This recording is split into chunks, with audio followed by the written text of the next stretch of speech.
দিদি আলু দিত মম আলু মামি ভাত।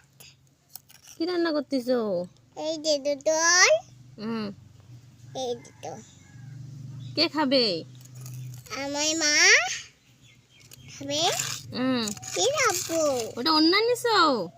হ্যাঁ। তাই? এ বাবা, হাতে কি করবে এখন ওটা? ওইটাতে আমি নাড়ু বানাবো। নাড়ু বানাবা? হ্যাঁ। নাড়ু কাকে দিবা? কাকে খাইতে দিবা? আমাদের বান্ধবী দে।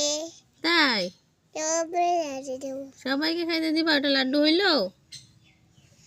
হ্যাঁ, দাঁড়াও। মন্ডই নিলাম। হ্যাঁ, সবাই হুম। মন্ডই নিলাম। দেখো এরম করে বানাচ্ছে, ওরম করে বানাচ্ছে, সবাইকে দেখাচ্ছে।